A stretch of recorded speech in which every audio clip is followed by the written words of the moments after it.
Muy buenas noches. Mi nombre es Jonathan González López de la Universidad Virtual del Estado de Guanajuato, de la licenciatura en Derecho.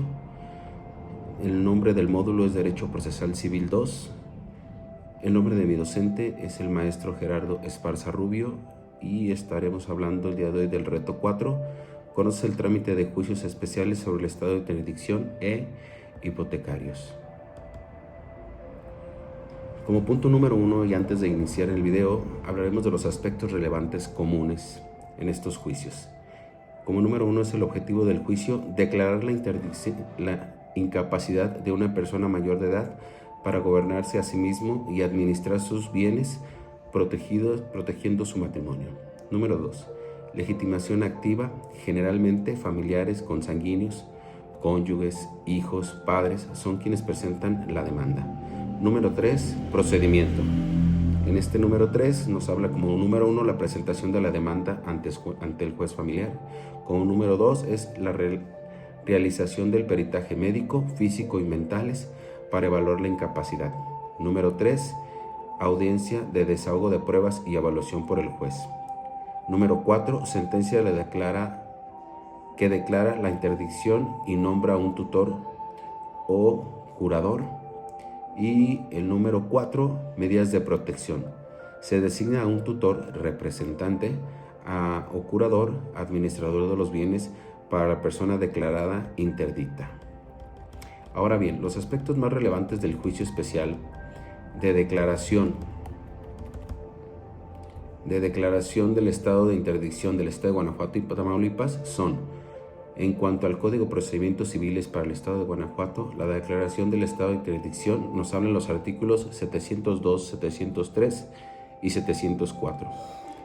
Estos temas relevantes del juicio serían que el Código de Guanajuato, la declaración del estado de interdicción puede pedirse por el cónyuge, por los presuntos herederos legítimos o por el Ministerio Público sin perjuicio de la disposición especial de la ley. En el 704 nos habla de los peritajes de los médicos serán evaluados en los términos del artículo 216, los cuales nos dicen que el valor de la prueba pericial quedará a la prudente apreciación del juez. Si la sentencia de primera instancia fuere declaratoria del Estado, proveerá el juez, aunque fuere apelada o antes, si hubiera necesidad urgente a la tutela de la persona que estuviese bajo la guardia del presunto incapacitado y a nombre curador que vigile los actos del tutor interino en la administración de los bienes y cuidados de la persona. Luego que cause ejecutoria la sentencia de la interdicción, se proveerá a discernir el cargo del tutor propietario en los términos de la ley. Ahora bien, hablando del Código de Procedimientos Civiles del Estado de Tamaulipas, la interdicción e inhabilitación nos habla en los artículos 568 al 578. Y lo más relevante es que el Código de Tamaulipas, aparte de abordar el objeto de la declaración de la interdicción o incapacidad, habla de las causas de la discapacidad intelectual, auditivas, del habla, ebrio consuetudinario o habituado en el uso de las drogas enervantes. Así también hace mención que si la discapacidad se trata de una demencia, dispondrá de 2 psiquiatras examinen o bien de los peritos médicos y se emita una opinión acerca de las condiciones que se practiquen el examen en presencia del juez, del Ministerio Público y de las personas citadas conforme a la fracción anterior, así como el demandante. Se le permitirá cubran honorarios de los peritos médicos o psiquiatras. En el artículo 578, los gastos que ocasione el procedimiento serán pagados con cargos al patrimonio del incapacitado y, si no lo hay, al del proveniente. El artículo 575, la sentencia que resuelva la demanda de la interdicción es apelable en ambos efectos.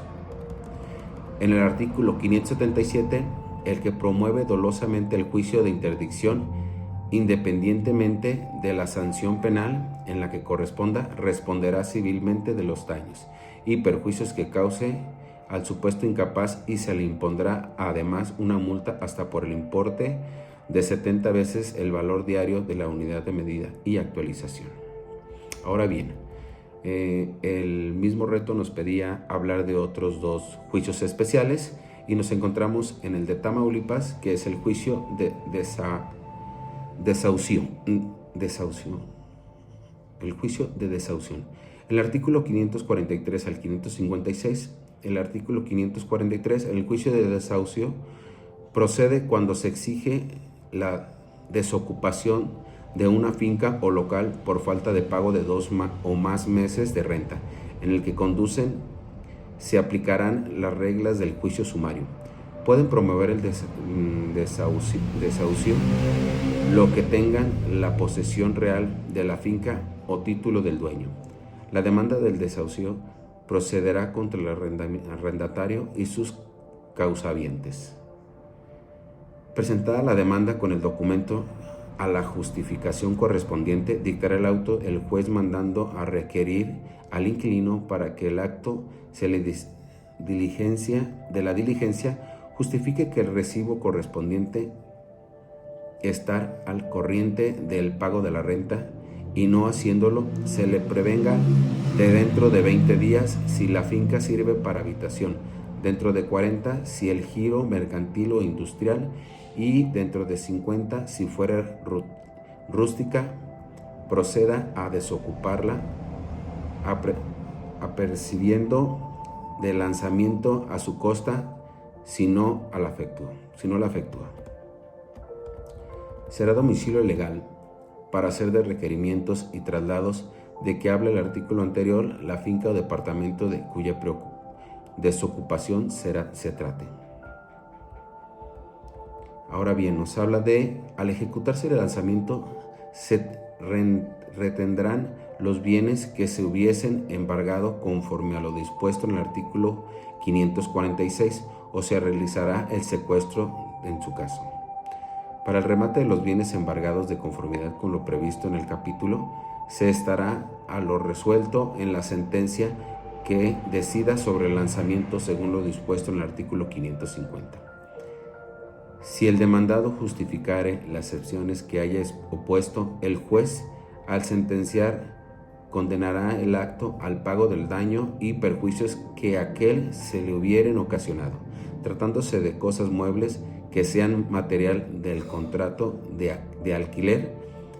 La providencia se reducirá en la entrega de las cosas alquiladas.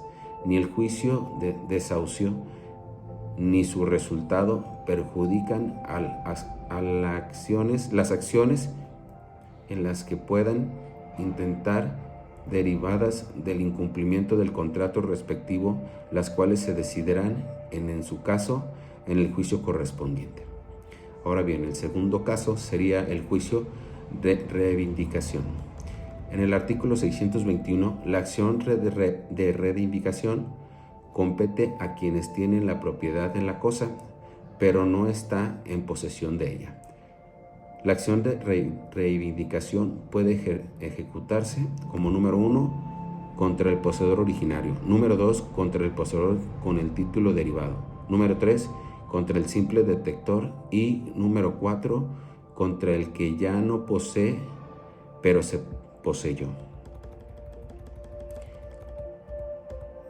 El simple detectador o poseedor del título derivado puede declinar la responsabilidad del juicio designando al poseedor que lo sea a título de dueño.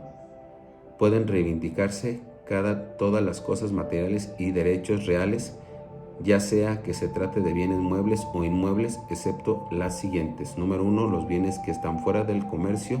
Número 2, los no determinados al establecerse la demanda. El número 3, las cosas unidas a otras por vía de accesorios, excepto cuando se reivindique la principal. Número 4, las cosas muebles perdidas o robadas en un tercero haya adquirido de buena fe en almoneda o de comerciante que en mercado público se dedique a la venta de objetos de la misma especie. Número 5, la moneda de los títulos. Número 5, la moneda de los títulos al portador del que los adquirió en buena fe, aun cuando las personas propietarias hayan sido desposeídos contra su voluntad. Y número 6, los bienes inmuebles contra los terceros de buena fe en los términos del Código Civil. Para que proceda a las acciones reivindicatorias en el acto, debe probar, número 1, que es propiedad de la cosa que declama, que el demandado es poseedor o detenedor de la cosa o que fue y dejó de poseerla para evitar los efectos de la reivindicación. Número 3, la identificación de la cosa. Número 4, si se demandan presentaciones accesorias como frutos, daños o perjuicios, deben probarse la existencia real o posible de estos accesorios. Para decidir sobre si se ha probado la propiedad, debe tenerse en cuenta las siguientes reglas. Número 1, que él tenga la posesión, tiene a su favor la posesión de propiedad en los términos del Código Civil y en consecuencia la carga de las pruebas recae sobre el acto. Número 2, en caso de que el acto demandado tenga títulos, prevalecerá título mejor de acuerdo con la regla de mejor derecho. Número 3, en el caso de que el título de la propiedad se funde en descripción, prevalecerá en la que tenga registro de la fecha anterior. El juicio sobre reivindicación se ventilarán en la vía ordinaria, teniendo aplicación además de las reglas de este capítulo. Por virtud de la sentencia que se dicte en los juicios de reivindicación, se pierde la propiedad y la posesión de que resuelva vencido a favor del vencedor. Sin más, muchas gracias.